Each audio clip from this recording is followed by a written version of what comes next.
ಶ್ರೀ ಸದ್ಗುರು ಸಿದ್ಧಾರೂಢಾಯ ನಮಃ. ಇವತ್ತಿನ ದಿವಸ ಸುಗ್ಗಿ ಮಾಡೋನು ಬಾರವ್ವ ಗೆಳತಿ ಅಂತಕ್ಕಂಥ ಸಂತ ಶಿಶುನಾಳ ಶರೀಫ್ ಸಾಹೇಬರ ಪದ್ಯವನ್ನು ನೀವು ನೋಡೋಣ. ಸುಗ್ಗಿ ಮಾಡೋನು ಬಾರವ್ವ ಗೆಳತಿ, ಸುಮ್ಮನೆ ಯಾಕ ಕುಳಿತಿ, ಅಗ್ಗದ ಫಲಗಳ ಕೊಯ್ಯಲಿಕ್ಕೆ ಹೊಲದವ ರೊಗ್ಗಿಲೆ ಕರೆದರೆ ಹಿಗ್ಗಿಲಿ ಹೋಗೂಣ ನಡಿ ಅಂತೇಳಿ ಹೇಳ್ತಾರೆ. ಅಂದ್ರೆ ಸಂಪೂರ್ಣವಾಗಿ ಬೆಳೆದಂಥ ಬೆಳೆಯನ್ನು ಹೊಲದಿಂದ ಕೊಯ್ದುಕೊಂಡು ಒಂದು ರಾಶಿಯನ್ನು ಮಾಡೋ ಕ್ರಿಯೆಗೆ ಸುಗ್ಗಿ ಅಂತೇಳಿ ಹೇಳ್ತಾರೆ. ಆಗಿನ ಕಾಲದೊಳಗೆ ಎಲ್ಲರೂ ಒಟ್ಟುಗೂಡಿ ಕೊಯ್ಲು ಮಾಡ್ತಿದ್ರು. ಅವ್ರ ಹೊಲಕ್ಕೆ ಇವರು, ಇವ್ರ ಹೊಲಕ್ಕೆ ಅವರು ಸುಗ್ಗಿ ಮಾಡೋಕೆ ಹೋಗ್ತಿದ್ರು. ಯಾರೂ ಯಾರನ್ನ ಕರೆದ್ರೂ ಒಲ್ಯ ಅಂತಿದ್ದಿಲ್ಲ. ಆದ್ರೆ ಈಗ ಕಾಲ ಬದಲಾಗೈತಿ. ಈ ಕಾರಣದಿಂದ ಕೃಷಿ ಕಾರ್ಮಿಕರ ಸಮಸ್ಯೆ ಎಲ್ಲ ಕಡೆಯೂ ಹೆಚ್ಚಿಗೆ ಕಾಡಕತ್ತೈತಿ. ಕೃಷಿ ಯಶಸ್ವಿ ಆಗಬೇಕಾದ್ರೆ ಪ್ರತಿಯೊಬ್ಬ ರೈತರು ಸಹಕಾರ ತತ್ವವನ್ನು ಅನುಸರಿಸಲೇಬೇಕಾಕತಿ. ಅದನ್ನು ಈ ಒಂದು ಹಾಡು ನಮಗೆ ಕಲಿಸ್ಕೊಡ್ತೈತಿ ಅಂತೇಳಿ ಹೇಳ್ತಾರೆ. ಮುಂದಿನ ನುಡಿಯೊಳಗೆ ಹೊಲದವ ಕರೆದರೆ ಹೋಗಲೇಬೇಕು, ನೆಲೆಯನ್ನು ತಿಳಿಯಲೇಬೇಕು, ಕುಲದವರೊಂದು ಸಲಿಗೆಯ ಸಾಕು, ಬಲು ಜೋಕಿರಬೇಕು. ಹೊಲದೊಳು ಬೆಳೆದಿಹ ಹುಳ್ಳಿ ಮೆಕ್ಕಿ ಕಸ, ತಳದ ಕೋಲಿ ದಾಟಿ ಕೊಯ್ಯು ನಮ್ಮ ಅಂತೇಳಿ ಹೇಳ್ತಾರೆ. ಅಂದ್ರೆ ಈ ಒಂದು ಮೊದಲನೇ ನುಡಿಯೊಳಗನ ಶರೀಫ್ ಸಾಹೇಬರು ಒಂದು ಅಧ್ಯಾತ್ಮದ ತತ್ವವನ್ನು ಅಡಗಿಸಿ ಇಟ್ಟಾರೆ. ಹೊಲದವ ಕರೆದರೆ ಹೋಗಬೇಕು ಅಂತೇಳಿ ಅಂತಂದ್ರೆ ಇಲ್ಲಿ ಹೊಲದವ ಅಂತಂದ್ರೆ ಪರಮಾತ್ಮ. ಅವನು ತನ್ನತ್ತ ಕರೆಯೋದು ಅಂತಂದ್ರೆ ಜೀವನದೊಳಗೆ ಒಂದು ಬರ್ತಕ್ಕಂಥ ಎಡರು ತೊಡರುಗಳನ್ನು ನಮ್ಮ ಜೀವನದೊಳಗೆ ಘಟಿಸಿ ಆ ಒಂದು ಎಡರು ತೊಡರುಗಳಿಂದ ಪಾರಾಗಲಿಕ್ಕೆ ತನ್ನತ್ತ ಹೊರಳುವಂಥ ಮಾಡುವುದನ್ನು ಒಂದು ಪರಮಾತ್ಮನ ಕೆಲಸ. ಅದನ್ನು ಅರ್ಥ ಮಾಡಿಕೊಂಡ ಈ ಒಂದು ಸಂಸಾರಿಕ ಲೌಕಿಕ ಆಕರ್ಷಣೆಯಿಂದ ಬಿಡಿಸ್ಕೊಂಡ ನಾವು ಪರಮಾತ್ಮನ ಕಡೆ ಹೋಗಬೇಕು, ನಮ್ಮ ಮೂಲ ನೆಲೆಯನ್ನು ತಿಳ್ಕೋಬೇಕು ಅಂತ ಹೇಳ್ತಾರೆ. ಅಂದ್ರೆ ನಾವು ಈ ಮಾನವ ಜನ್ಮಕ್ಕೆ, ಈ ಒಂದು ಅರಿವಿನ ಜನ್ಮಕ್ಕೆ ಬಂದ ಮ್ಯಾಗ ನಮ್ಮ ಕೆಲಸ ಏನು, ಇಲ್ಲಿ ನಮ್ಮ ಕರ್ತವ್ಯ ಏನು ಅಂತಕ್ಕಂಥದ್ದನ್ನು ತಿಳ್ಕೊಂಡ ಲೌಕಿಕ ಸಂಬಂಧಗಳ ಒಂದು ಸಲಿಗೆಯನ್ನು, ಜಂಜಾಟವನ್ನು ಬಿಡಿಸ್ಕೊಂಡ ಪಾರಮಾರ್ಥನ ಒಂದು ಸಾಧನೆಯೊಳಗೆ ತೊಡಗಬೇಕು. ನಮ್ಮ ಬಾಳಿನೊಳಗೆ ಬರ್ಬೋದಾದಂಥ ದುಶ್ಚಟ, ದುರ್ಗುಣ, ದುರ್ಭಾವದ ಕನಸುಗಳನ್ನೆಲ್ಲ ಕೊಯ್ದು ಹಾಕಬೇಕು ಅಂತೇಳಿ ಈ ಒಂದು ನುಡಿಯೊಳಗೆ ಅವರು ಹೇಳ್ತಾರೆ. ಇನ್ನು ಎರಡನೇ ನುಡಿಯೊಳಗೆ ಏಳೆಂಟು ಅಕ್ಕಡಿ ಕಸ ಎನಿಸಿ ನಮ್ಮ ಬಾಳನು ಅದರೊಳು ಧನಿಸಿ, ಕಾಲಕೂಟ ವಿಷವೆನಿಸಿ ನಂಟಿನ ಸೋಲಗಳೆಲ್ಲವಲ್ಲವ ಗಣಿಸಿ, ಬಾಳಿನ ರಾಗಿ ನವಣಿ ಸಾಸಿವೆ ಸಜ್ಜಿಯ ಓಲ್ಯಾಡುತ್ತಾ ಬಹುರಾಗದಿ ಕೊಯ್ಯುತ್ತಾ ಅಂತ ಹೇಳ್ತಾರೆ. ಅಂದ್ರೆ ಈ ಒಂದು ಭಾರತದ ಸಾಂಪ್ರದಾಯಿಕವಾಗಿರ್ತಕ್ಕಂಥ ಕೃಷಿ ಭಾಳ ಅತ್ಯದ್ಭುತವಾದದ್ದು. ಪ್ರಮುಖವಾಗಿ ಏಕದಳ ಬೆಳೆಗಳ ನಡುವೆ ಅಕ್ಕಡಿ ಸಾಲುಗಳಾಗಿ ದ್ವಿದಳ ಧಾನ್ಯಗಳನ್ನು ಬೆಳೀತಿದ್ರು. ಇದರಿಂದ ಏಕದಳ ಧಾನ್ಯಗಳಿಗೆ ಹೊರಗಿನ ಒಂದು ಗೊಬ್ಬರಗಳ ಅವಶ್ಯಕತೆ ಇಲ್ಲ, ಸ್ವಾಭಾವಿಕವಾಗಿ ಸಾರಜನಕ ಲಭ್ಯ ಆಕ್ಕಿತ್ತು. ಹಂಗೆ ನಮ್ಮ ಜೀವನದೊಳಗೂ ಪ್ರಮುಖವಾದಂಥ ಕರ್ಮಗಳನ್ನು ನಿವಾರಣೆ ಮಾಡಿಕೊಂಡು ಪರಮನೆಡೆಗೆ ಸಾಗುವುದು ಅಂತ ಹೇಳ್ತಾರೆ. ಅಂದ್ರೆ ಇಲ್ಲಿ 7-8 ಅಕ್ಕಡಿ ಎನಿಸಿ ಅಂತ ಹೇಳ್ತಾರೆ ಅವರು. ಅಂದರೆ 7-8 ಅಂದ್ರೆ 7 ಅಂದ್ರೆ ಸಪ್ತ ವ್ಯಸನಗಳು, ಇನ್ನು 8 ಅಂದ್ರೆ ಅಷ್ಟಮದಗಳು. ಈ ಸಪ್ತ ವ್ಯಸನಗಳು ಯಾವುವು ಅಂತಂದ್ರೆ ತನುವ್ಯಸನ, ಮನವ್ಯಸನ, ಧನವ್ಯಸನ, ವಾಹನ ವ್ಯಸನ, ಉತ್ಸಾಹ ವ್ಯಸನ, ಸೇವಕ ವ್ಯಸನ ಮತ್ತು ವ್ಯಸನ ಅಂತಕ್ಕಂಥ ಈ ಸಪ್ತ ವ್ಯಸನಗಳು ನಮ್ಮನ್ನು ಕಾಡ್ತಿರ್ತಾವೆ. ಅದರ ಜೊತೆಗೆ ಅಷ್ಟಮದಗಳು ಯಾವಪ್ಪ ಅಂತಂದ್ರೆ ಕುಲಮದ, ಶೀಲಮದ, ಯೌವನಮದ, ರೂಪಮದ, ತಪೋಮದ, ಧನಮದ, ವಿದ್ಯಾಮದ ಮತ್ತು ರಾಜ್ಯಮದ ಅಂತಕ್ಕಂಥ ಈ ಅಷ್ಟಮದಗಳು ಇವನ್ನು ಅವರು ಏನು ಮಾಡ್ಯಾರು, ಈ 7-8 ಅಕ್ಕಡಿ ಎನಿಸಿ ಅಂತೇಳ್ಯಾರ. ಅಂದ್ರೆ ಇವುಗಳನ್ನು ಎನಿಸಿ ಅಂದ್ರೆ ಇವನ್ನ ಧಿಕ್ಕರಿಸಿ ಏನು ಮಾಡಬೇಕು ಅಂತಂದ್ರೆ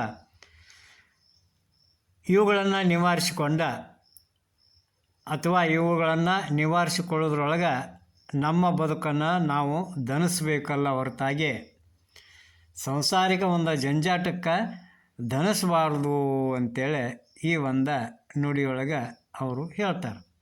ಇನ್ನು ಕೊನೆ ನುಡಿಯೊಳಗೆ ಶಿಶುನಾಳ ದೇಶನೇ ತಾನಾಗಿ ಅವ ಕರೆಯೋದ್ಯಾಂಗ ಹೊಸದಿಯಳು ಬೆಳೆಸಿದ ಬೇಗ ಕರದರಿ ಗಡ ಹೋಗ ಕಸವ ಕಳೆದು ಕೈ ಕುಡುಗೋಲ ಹಿಡಿಯುತ್ತಾ ಹಸನಾಗಿ ಹಲವರ ಹರಿವ ಮನವ ಸುಟ್ಟು ಅಂತೇಳಿ ಹೇಳ್ತಾರೆ.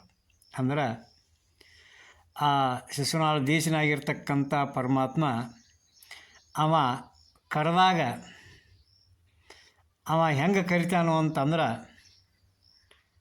ನಮ್ಮ ಮನಸ್ಸಲ್ಲಿರ್ತಕ್ಕಂಥ ಕಸಗಳನ್ನು ಕಳೆಗಳನ್ನು ಕಳೆದುಕೊಂಡ ಚಂಚಲವಾಗಿರ್ತಕ್ಕಂಥ ಮನಸ್ಸನ್ನು ಸುಟ್ಟು ಅದನ್ನು ಏಕಾಗ್ರತೆಗೊಳಿಸಿ ಅವನಿಗೆ ಆ ಮನಸ್ಸನ್ನು ಪರಮಾತ್ಮನಿಗೆ ಅರ್ಪಿಸಿ ನಮ್ಮ ಬದುಕನ್ನು ಉದ್ಧಾರ ಮಾಡ್ಕೋಬೇಕು ಅಂತೇಳಿ ಈ ಒಂದು ಕೊನೆ ನುಡಿಯೊಳಗೆ ಅವರು ಹೇಳ್ತಾರೆ. ಇನ್ನು ಮುಂದಿನ ಪದ್ಯದೊಳಗೆ ಅಲ್ಲಿಕೇರಿಗೆ ಹೋಗೋನು ಬರ್ತೀರೇನ್ರಿ ಅಂತೇಳಿ ಕೇಳ್ತಾರೆ ಅವರು. ಅಲ್ಲಿಕೇರಿಗೆ ಹೋಗೋನು ಬರ್ತೀರೇನ್ರಿ, ನೀವು ಒಲ್ಲದಿದ್ರೆ ಇಲ್ಲೇ ಇರ್ತೀರೇನ್ರಿ, ಕಲ್ಲವ್ ಮಲ್ಲವ್ ಕೂಡಿಕೊಂಡು ದೀವಳಿಗೆ ಹಬ್ಬದೊಳ್ಳೊಳ್ಳೆ ಉಲ್ಲಾಸದೆ ಅಲ್ಲಮ ಪ್ರಭುವಿನ ಮರ್ತೀರೇನ್ರಿ, ಇಲ್ಲೇ ಇರ್ತೀರೇನ್ರಿ ಅಂತೇಳಿ ಹೇಳ್ತಾರೆ.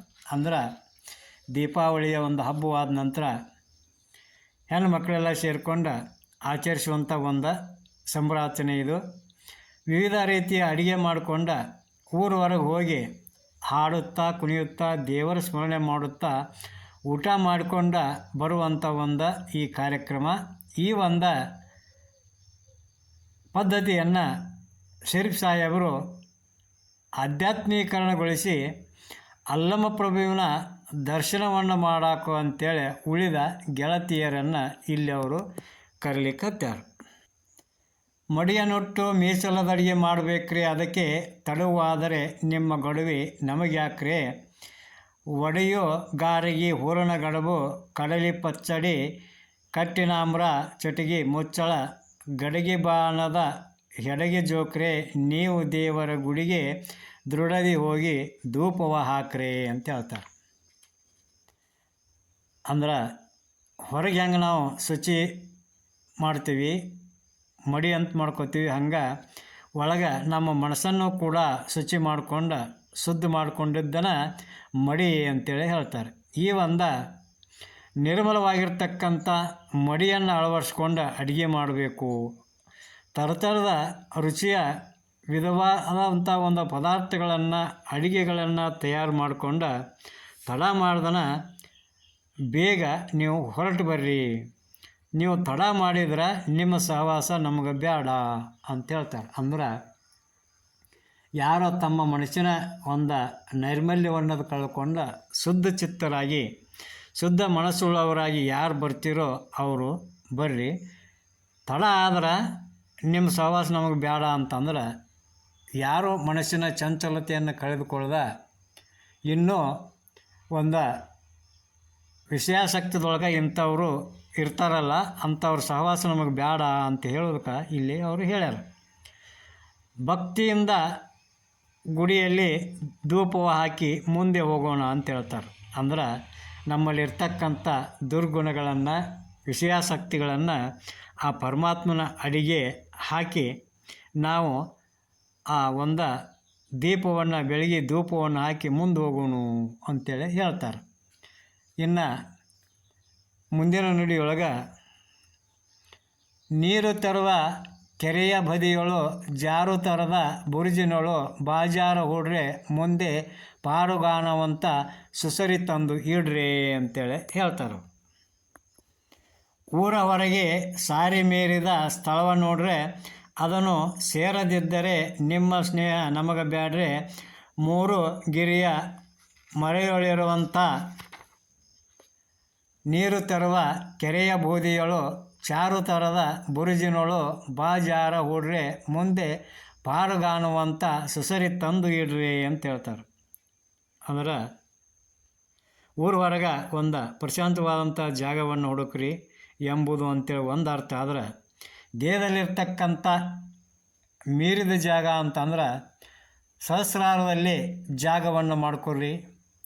ಅಲ್ಲಿ ಜಾಗ ಮಾಡೋಕೆ ನಿಮಗೆ ಸಾಮರ್ಥ್ಯ ಇರದಿದ್ರೆ ನಿಮ್ಮ ಸಹವಾಸ ನಮಗೆ ಬ್ಯಾಡ ಅಂತ ಹೇಳ್ತಾರೆ. ಅಂದ್ರೆ ನಮ್ಮ ಹೃದಯದೊಳಗೆ ಸಹಸ್ರಾರದ ಕಮಲದಳು ನಾವು ಒಂದು ಆಧ್ಯಾತ್ಮದ ಒಂದು ಸಾತ್ವಿಕತೆಗೆ ಜಾಗವನ್ನು ಮಾಡಿ ಕೊಡಲಿಲ್ಲ ಅಂತಂದ್ರೆ ಅಂಥ ಒಂದು ಸ್ಥಿತಿಗೆ ಬರಲಾರದಂಥ ಸಾಮರ್ಥ್ಯ ನಿಮಗಿದ್ರೆ ನಿಮ್ಮ ಸಹವಾಸ ನಮಗೆ ಬೇಡ. ಇಲ್ಲಿ ಮೂರು ಗಿರಿ ಅಂತಂದ್ರೆ ತ್ರಿಕುಟಿ ಮತ್ತು ಭ್ರುಕುಟಿ ಅಂದ್ರೆ ಮೂಗಿನ ಮೇಲ್ಗಡೆಯ ಭಾಗ ಹಣೆಯಲ್ಲಿರ್ತಕ್ಕಂಥ ಆಜ್ಞಾಚಕ್ರ, ಅಲ್ಲಿರುವಂಥ ಕೆರೆ ಅಂತಂದ್ರೆ ಬ್ರಹ್ಮರಂಧ್ರದಲ್ಲಿರುವಂಥ ಅಮೃತ ಕೊಡ, ಅಲ್ಲಿ ನಮ್ಮನ್ನು ಪಾರು ಮಾಡುವಂಥ ಅಮೃತ ಐತಿ. ಅದನ್ನು ಪಡೆಯೋದಕ್ಕಾಗಿ ಪ್ರಯತ್ನ ಮಾಡಬೇಕು ಅನ್ನುವಂಥದ್ದನ್ನು ಇಲ್ಲಿ ಒಂದು ಶರೀಫರ ಕಳಿಕಳಿ ಆಗೈತಿ.